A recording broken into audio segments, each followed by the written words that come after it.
Impenetrable. What do they know? Hey, welcome back to the channel. So here we are in another series of Dislyte Academy explain Intisar. So we're gonna take a look at Intisar, and I will try to squeeze as many information as I can within this single video. So let's go into it.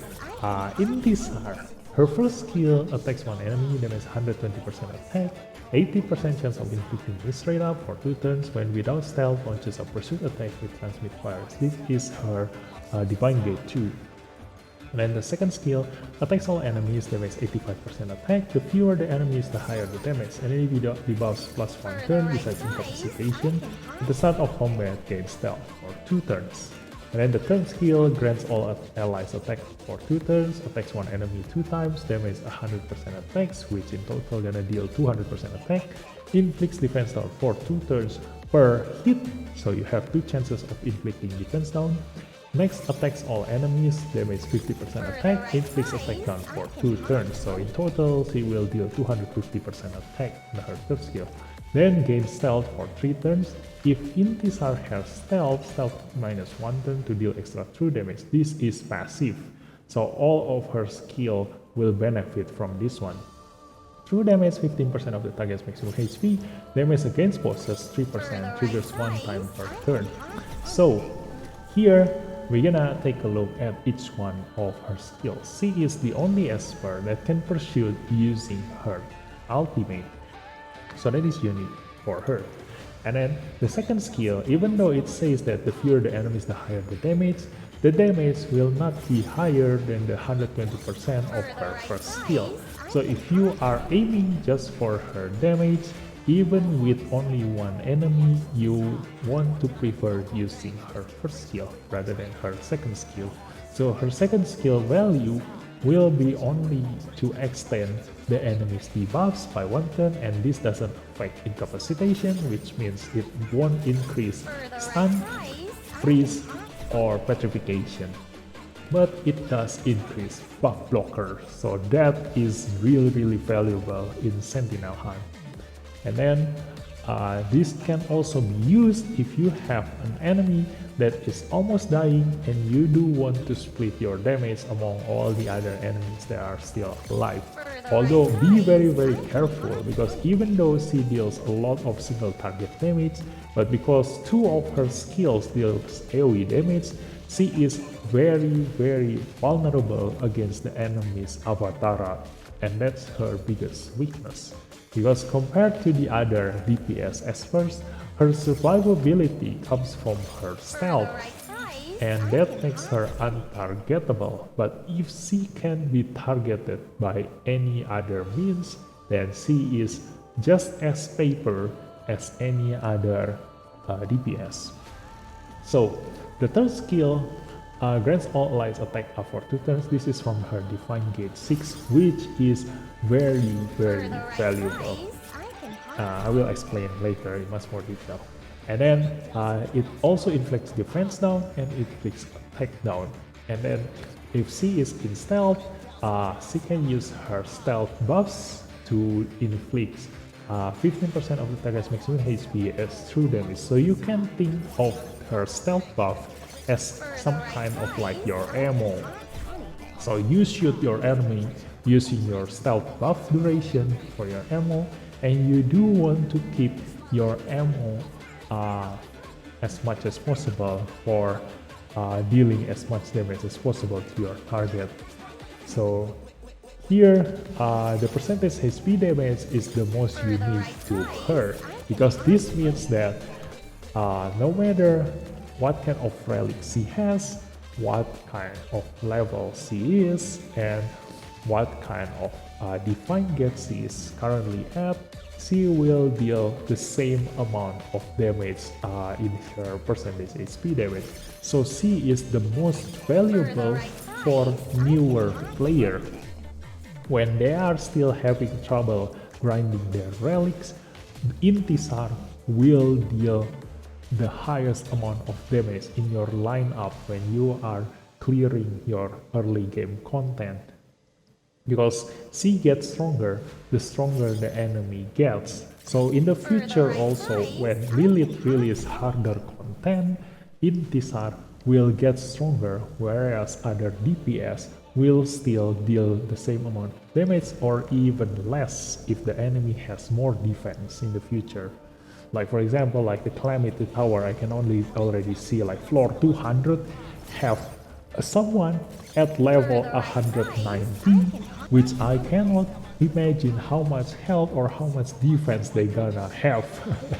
So at that point in time, in that kind of cases, is where this kind of Esper shines the most. And that's why their usage is situational. That's why every single Esper in the game is situational. You use them depending on your needs. And for in these cases, I always judge Espers depending on how many things they can do in a single Esper. So for example, like Espers like Ophelia or Lewis, they deal a lot of damage, but they don't help their teammates at all. Ophelia only have defense down to help her teammates. Lewis only have Seer to help his teammates. Other than that, they don't bring anything to the table within their lineup. But on the other hand, Intisar have attack up for her whole teammates if you can manage to get to Divine Gate 6. And then she inflicts defense down, she inflicts attack down, she can extend the enemy debuffs, she can also inflict misrated up, which makes her comparable to Gaius. Gaius is OP not only because he deals insane amount of damage, but also he can do a lot of things. He can extend the enemy's debuffs, he can stun, he can give Seer, he can give buff blocker, he can dispel the enemy's whole buffs. And he can also give shield to himself and to his allies. And that's why C is very valuable, especially in a game where you can only bring 5 Espers. Having as many things you can do within those 5 Espers makes you able to deal with a lot of things, especially also in cases like Sentinel Hunt. In Dark Star lore, you want to bring as many buffs as possible while having as many debuffs as possible too. So here is her most value. So for veteran players, if you can get her to Resonance 2, that means she can keep spamming her third skills. That will make her able to keep giving defense down and attack down and misrate up permanently to her target. And the thing is that she doesn't need a Billimon at all. Because if you can get her to Resonance 2, that means this cooldown doesn't matter because you can always cast her third skill using your first skill. And then the second skill, like I said, this is situational. Like if you aim for just the damage, then you better off go with your first skill. And if you want to extend the enemy's debuffs, then you will use your second skill. And then for newer player, she will help you grind your relics much easier because she doesn't need relics, she doesn't need a Billimon, so her value for newer players is very valuable. She will help you have an easier life grinding Ritual Miracle, and that's also the reason why I chose Eve when she first came out. Like when she first came out, like a lot of people tried to skip her, but I want her because she can make my cube life, my tower life much easier because I already have in my Dislyte Academy series for Eve, I explained how valuable she is. She makes my my clear time fixed. Like I don't fluctuate my clear times because of the enemy lineup. Like I will always clear the content within the time that I already set. So here, because this triggers one time per turn her percentage HP damage, then it only for her third skills, it only happens on the first hit that she does to her target, For the which right means that price, you I will can only have any. deal that percentage HP damage on the first hit of this single attack, the 2x single attack here. And then on this second skill, because this is AoE, the percentage HP damage only hit the enemy that is in the most front position, which means if you see that lineup, it is For the the right leftmost price, I can have esper anything. in the lineup, starting from the leftmost esper to the right. And then the first skill will be the one that gets the percentage HP damage. So this thing is fixed damage, and that's why if I give like a value among experts DPS, like for example, like if Gaia's damage is 10 out of 10, then Intisar damage is around 7 or 8 out of 10. She doesn't deal that much damage by herself, right? Because Gaia's damage is 500%, Ophelia damage is 500%, Lewis damage is also 500%. This one is only 250%, but she gets bonus by the percentage HP damage. And that's why the stronger the enemy gets, this percentage HP damage will get higher. And the thing is that once Gaius deals that 10 out of 10 damage, his damage goes down by a lot because his first skill deals only 40% attack damage. So afterwards, like if you deal 10 out of 10 damage, afterwards you will deal like probably 5 out of 10 damage. But Intisar will deal a fixed amount of damage because this percentage HP damage is passive.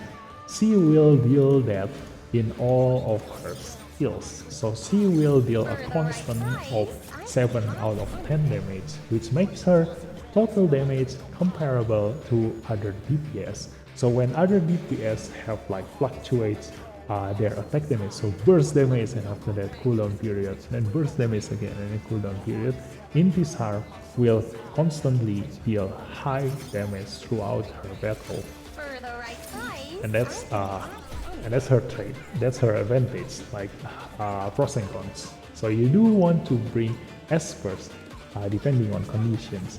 Like a lot of people think that Intisar, Lilith makes ritual harder and then they release the solution Intisar. But I don't think it in a way like that, because you already have a lot of ways to deal with content. She doesn't necessarily be a Chronos killer. So you can use her for cube, you can use her for special tower, you can use her for temporal tower, you can use her for infinite tower. It all depends on what you need.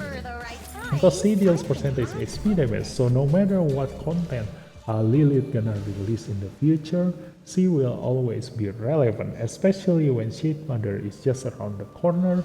She is very valuable, because if let's say Shade Mother is like a co-op stage, then if you have Intisar at Resonance 6, everybody will want you because you are able to give attack up while at the same time giving defense down and attack down, and also mix rate up and extend the enemy's debuffs, and that will save up a lot of slot. Because when everybody else requires to bring Dahlia or Alice in their lineup, or Sienna or Suhua or any other attack up buffer, I can bring this kind of lineup. I can bring full 5 DPS in my lineup because I no longer need an attack up support. And if you think about it, like when you bring Dahlia and Alice or Suhua or any other attack up buffer like Sienna, then that Esper doesn't deal damage at all. So you rely on your other 4 DPS to be able to deal damage. But if I bring Intisar, all 5 of my Espers will deal damage, and that will increase my damage by a lot. It won't matter too much in Chronos situation because Chronos will die before you can see the difference in the damage total between 5 DPS or 4 DPS.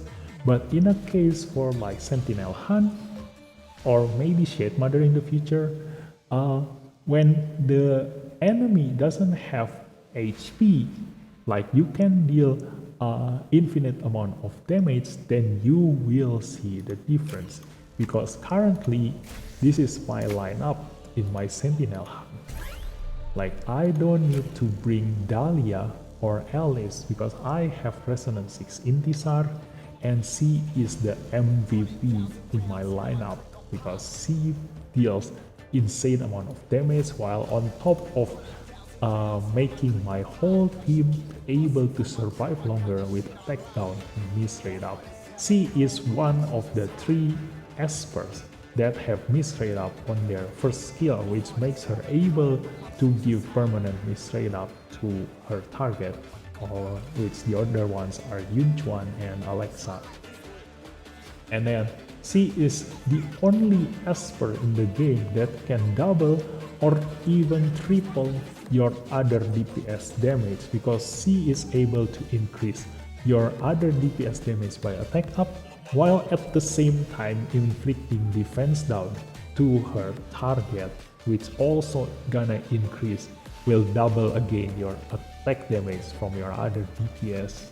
So there are only 3 Espers like that can give attack up while being a fighter themselves, which is Ashley, Bride, and Intisar. And Ashley can only give attack up because her other kids are AP down and AP up and stun. And Bride requires 2 turns to be able to give attack up and then defense down.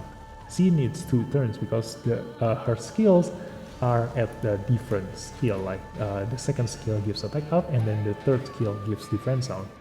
Intisar do all those things in her third skill, and that's why she is very valuable for me because I judge Espers depending on their teamworks, like how valuable she is in a team. Because when you can only bring 5 Espers within a team, you want to have as many things available to you, so you can do a lot of things at the same time. So yeah, in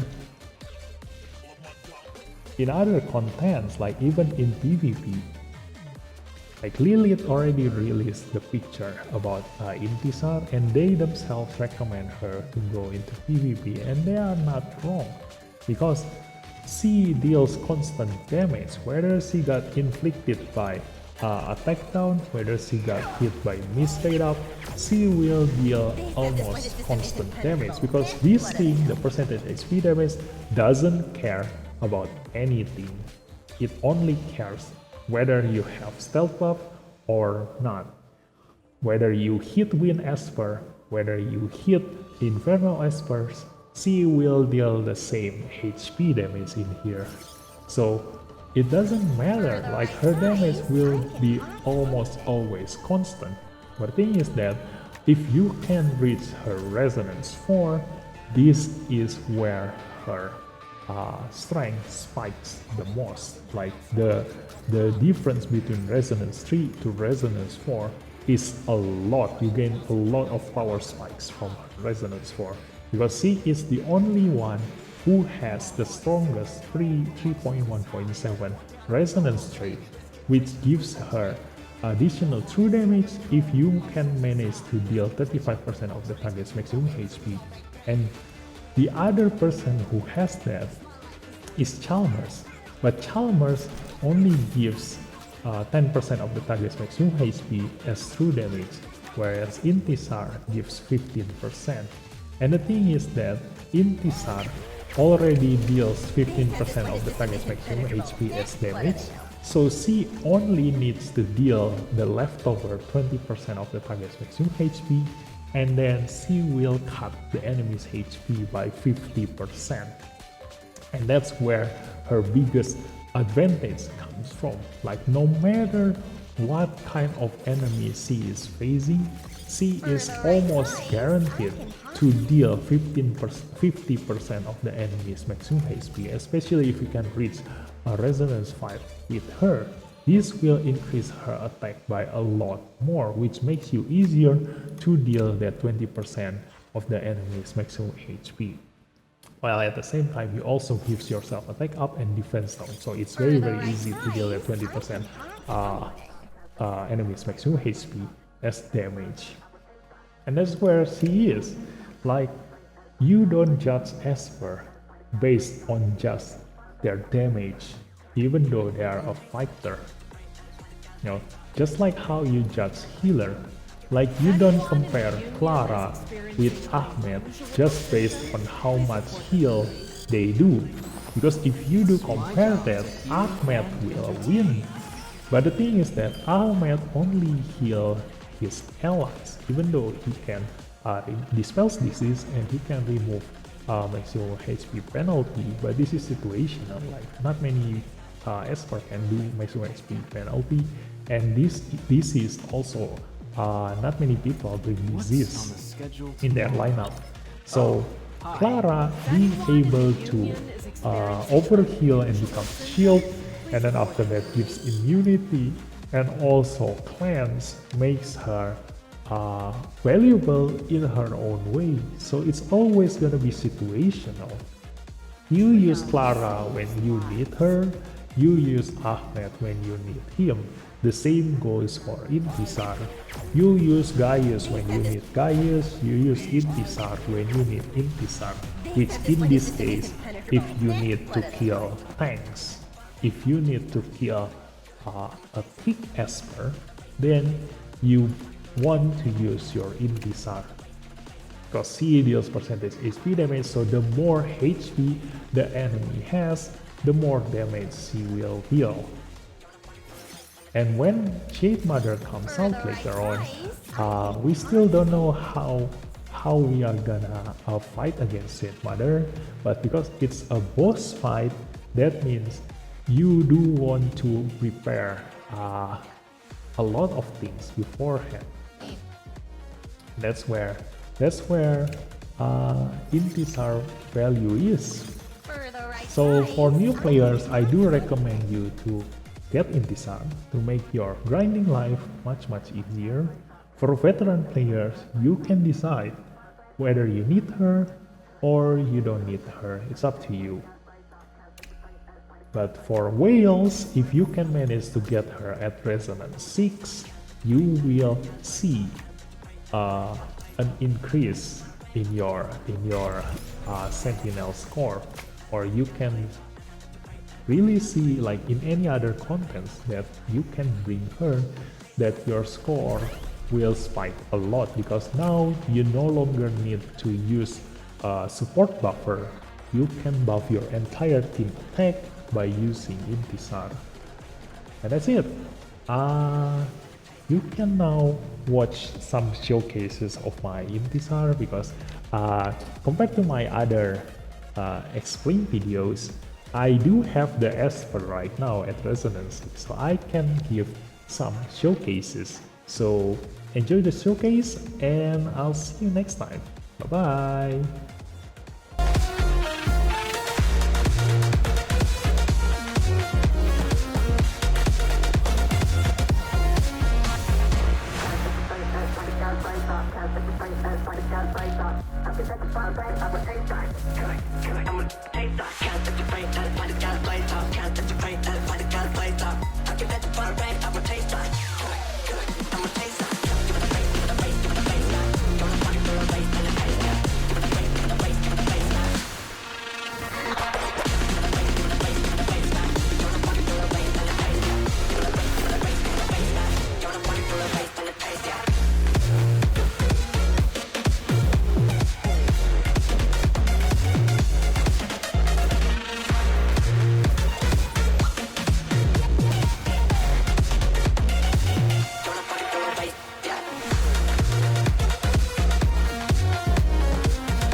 I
would take that.